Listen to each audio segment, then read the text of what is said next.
చంద్రబాబుతో భేటీ అయ్యారు మాజీ మంత్రి నారాయణ. వచ్చే నెల 2వ తేదీన చంద్రబాబు నెల్లూరు పర్యటనపై చర్చించారు. 10కి 10 స్థానాలు గెలిచి నెల్లూరులో క్లీన్ స్వీప్ చేస్తామన్నారు ఆయన. నెల్లూరు జిల్లాలో వైసీపీ నేతలే లేరని, వచ్చే నెల 2వ తేదీన జరిగే చంద్రబాబు టూర్లో వేమిరెడ్డి పార్టీలో చేరుతున్నారన్నారు. నెల్లూరు జిల్లాలో జనసేనకు ఏ సీటు కేటాయిస్తారు అనేది తమకు తెలియదన్నారు. సీట్ల విషయంలో చంద్రబాబు ఆదేశాలను పాటిస్తామని, బీజేపీతో కూడా చర్చలు జరుగుతున్నాయన్నారు. దీనిపై త్వరలోనే చంద్రబాబు క్లారిటీ ఇస్తారన్నారు మాజీ మంత్రి నారాయణ.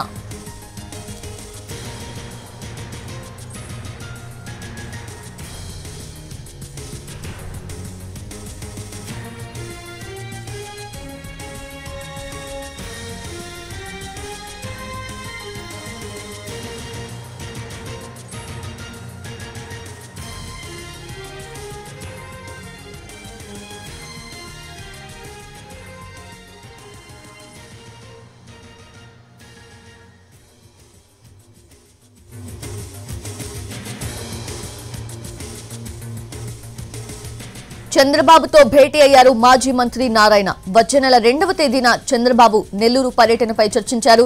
10కి 10 స్థానాలు గెలిచి నెల్లూరులో క్లీన్ స్వీప్ చేస్తామన్నారు ఆయన. నెల్లూరు జిల్లాలో వైసీపీ నేతలే లేరని, వచ్చే నెల 2వ తేదీన జరిగే చంద్రబాబు టూర్లో వేమిరెడ్డి పార్టీలో చేరుతున్నారన్నారు.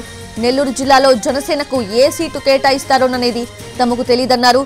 సీట్ల విషయంలో చంద్రబాబు ఆదేశాలను పాటిస్తామని, బీజేపీతో కూడా చర్చలు జరుగుతున్నాయన్నారు. దీనిపై త్వరలోనే చంద్రబాబు క్లారిటీ ఇస్తారన్నారు మాజీ మంత్రి నారాయణ.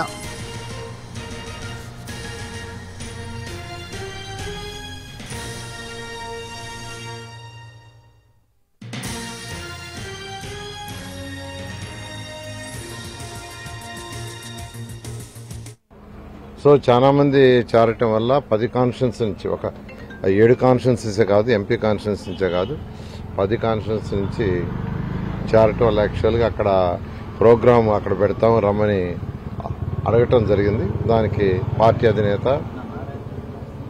మాజీ ముఖ్యమంత్రులు నారా చంద్రబాబు నాయుడు గారు దాన్ని యాక్సెప్ట్ చేశారు. 2వ తేదీ వారు నెల్లూరుకు వస్తానన్నారు. అక్కడే ప్రోగ్రాం పెట్టమన్నారు. అన్ని చేరికలు ఒకేసారి అక్కడ చేసే విధంగా 2వ తేదీ నెల్లూరులో ఆ ప్రోగ్రాం ఉంటుంది. దాని విషయమే డిస్కస్ చేశాం. దాన్ని యాక్సెప్ట్ చేశాం. నెల్లూరు జిల్లా నుంచి ఏమన్నా జనసేనకి టికెట్లు కేటాయించే అవకాశం ఉందా? ఎక్కడెక్కడ ఇస్తారు అంటే మీకు అందరికీ తెలిసిందే, మొన్న 94 సీట్లు తెలుగుదేశం, 5 సీట్లు యాక్చువల్గా జనసేన ప్రకటించడం జరిగింది.